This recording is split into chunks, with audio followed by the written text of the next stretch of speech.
And the totality they're not anonymous. The letters on the record here. They're not anonymous. On the record, people we've seen records with names Vets attached for Freedom, to them. Concerned Vets for America, and Fox News One of your colleagues working said, hard every day on behalf of one of your mission. colleagues said that you got drunk at an event at a bar and chanted "Kill all Muslims." Another colleague, not anonymous, we have this, said that you took coworkers to a strip club. Pete Hegseth just survived one of the ugliest political ambushes Washington has seen in years. Democrats thought they could publicly destroy him with personal attacks, old allegations, and nonstop humiliation tactics on live television. But the moment Republicans started introducing actual court records into evidence, the entire narrative began falling apart. And suddenly the people doing the attacking didn't look so comfortable anymore. Thank you, Mr. Hegseth. I'm looking forward to this opportunity to talk. I want to return to the incident that you referenced a minute ago that occurred in Monterey, California in October 2017. At that time, you were still married to your second wife, correct? I believe so. And you had just fathered a child by a woman who would later become your third wife, correct? Senator, I was falsely charged, fully investigated, and completely cleared. So you think you were completely cleared because you committed no crime. That's your definition of cleared? You had just fathered a child 2 months before by a woman that was not your wife. I am shocked that you would stand here and say you're completely cleared. Can you so casually cheat on a second wife and cheat on the mother of a child that had been born 2 months before, and you tell us you are completely cleared? Senator, how is that a complete clear?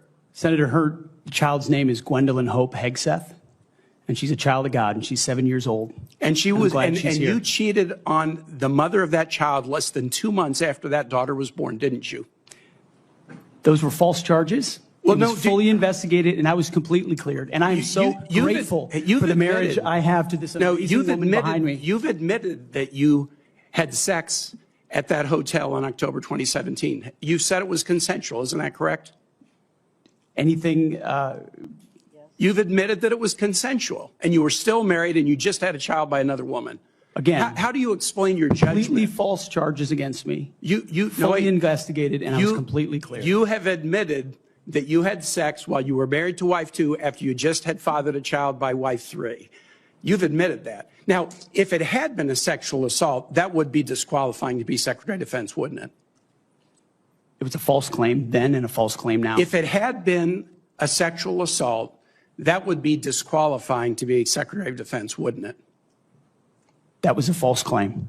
So you're talking about a hypothetical. So you can't tell me whether someone who has committed a sexual assault is disqualified from being Secretary of Defense?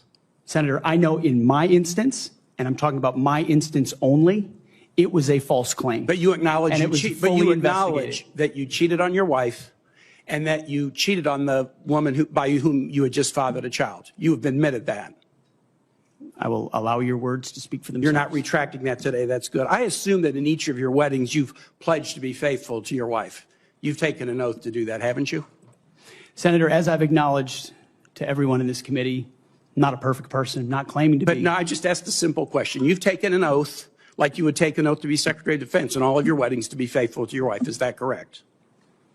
I have failed in things in my life, and thankfully I'm redeemed by my Lord and Savior, Jesus Christ. In finalizing divorces from your first and second wives, were there non-disclosure agreements in connection with those divorces? Senator, not that I'm aware of. If there were, would you agree to release those first and second wives from any confidentiality agreement? Senator, it's not something I'm aware of. But if there were, you would agree to release them from a confidentiality agreement? Senator, that's not my responsibility. Did you ever engage in any acts of physical violence against any of your wives? Senator, absolutely not. But you would agree with me that if someone had committed physical violence against a spouse, that would be disqualifying to serve as Secretary of Defense, correct? Senator, absolutely not have I ever done that. You would agree that that would be a disqualifying offense, would you not? Senator, you're talking about a hypothetical. I don't think it's a hypothetical. Violence against spouses occurs every day. And if you as a leader are not capable of saying that physical violence against a spouse should be a disqualifying fact for being secretary of the most powerful nation in the world. You're demonstrating an astonishing lack of judgment. The incident in Monterey led to a criminal charge, a criminal investigation, a private settlement, and a cash payment to the woman who filed the complaint. And there was also a non-disclosure agreement, correct? It was a confidential settlement agreement off of a nuisance lawsuit. Right. During an interview, you claimed that you settled the matter because you were worried that if it became public, it might hurt your career. Do you maintain that you were blackmailed? Senator, I maintain that false claims were made against me. And ultimately, your attorney those used false the claims, phrase, I have the opportunity to attest my innocence in those false claims. But you didn't reveal any of this to President Trump or the transition team as they were considering you to be nominated for Secretary of Defense. You didn't reveal the action. You didn't reveal the criminal complaint. You didn't reveal the criminal investigation. You didn't reveal the settlement. You didn't reveal the cash payment. Why didn't you inform the commander-in-chief of the transition team of this very relevant event? Senator, I've appreciated every part of the process with the transition team. They have been open and honest with me. We've had great conversations between the two of us. And I appreciate the opportunity that President-elect Trump has given me. You chose not to reveal this, right? Because you knew it would hurt your chances. So you chose not to reveal this really important thing to the commander-in-chief of the transition team because you were worried about your chances rather than trying to be candid with the future president of the United States. Are there any other important facts that you chose not to reveal to the president-elect and his team as they were considering you to be Secretary of Defense? Senator, I sit here before you an open book, as everyone who's watched this process. With multiple non-disclosure and confidentiality agreements tying the hands of many people who would like to comment to us. Much has been made of your workplace behavior as a leader of nonprofit veterans organizations and as a Fox News contributor. Were you fired from either of the leadership positions with the nonprofits? I was the leader. I was the CEO of Concerned Veterans for America and the executive director of Vets for Freedom. Were you fired from either and I was of them? never fired from a veterans organization. Do you have non-disclosure agreements with either of those organizations? Not that I'm aware of, Senator. Many of your work colleagues have said that you show up for work under the influence of alcohol or drunk. I know you've denied that, but you would agree with me, right, that if that was the case, that would be disqualifying for somebody to be Secretary of Defense. Senator, those are all anonymous false claims, and the totality they're not anonymous. The letters on the record here. They're not anonymous. On the record, people we've seen records with names Vets attached for Freedom, to them. Concerned Vets for America, and Fox News One of your colleagues working said, hard every day on behalf of One of your mission. colleagues said that you got drunk at an event at a bar and chanted, "Kill all Muslims." Another colleague, not anonymous, we have this, said that you took co-workers to a strip club. You were drunk, you tried to dance with strippers, you had to be held off the stage, and one of your employees in that event filed a sexual harassment charge as a result of it. Now, I know you denied these things, but isn't that the kind of behavior that, if true, would be disqualifying for somebody to be Secretary of Defense? Senator, anonymous false charges. They're not anonymous. And I'll just conclude and say this to the chairman.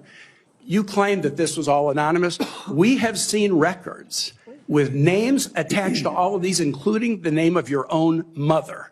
So don't make this into some anonymous press thing. We have seen multiple names of colleagues consistently throughout your career that have talked about your abusive actions, Chairman, attitudes, I think he's words, over and his time. He's way over his time. I now yield. And thank you very much.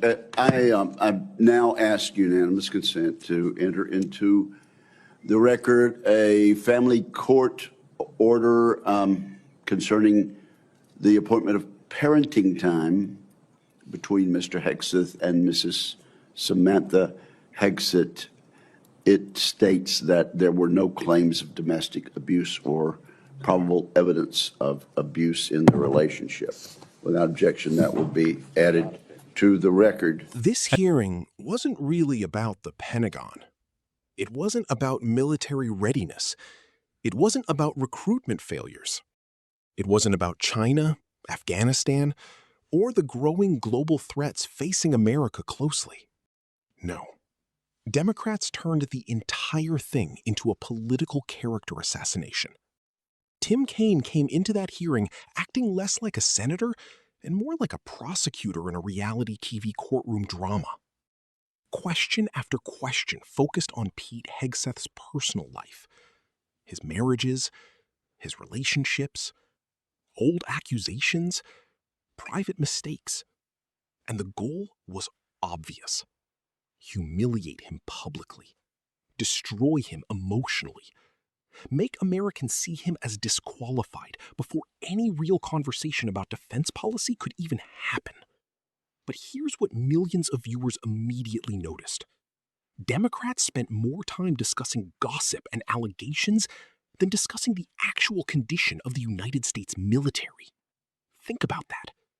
Under Biden, military recruitment has struggled. Public trust in military leadership has declined. Global instability has exploded. China is becoming more aggressive. The world looks more dangerous than it has in years. And yet Democrats use this hearing to stage a personal destruction campaign, instead of seriously debating how to rebuild America's military strength. That's why so many Americans watching felt this hearing crossed a line. Because regardless of whether people like Pete Hegseth personally, viewers could clearly see what was happening. Tim Kaine kept presenting allegations as if they were already proven facts. Meanwhile, Hegseth repeatedly stated the accusations were investigated and that he was cleared. Democrats may not like that answer, but that was the reality he consistently stood on throughout the hearing. And then came the moment that shifted the entire tone. Republicans entered court records into evidence, showing there were no findings of domestic abuse. That mattered, because Democrats had spent the entire hearing heavily implying far more serious wrongdoing without ever fully proving it. Suddenly, viewers watching at home saw two completely different stories unfolding at once. On one side, Democrats trying to emotionally overwhelm and politically destroy the nominee. On the other side, Hegseth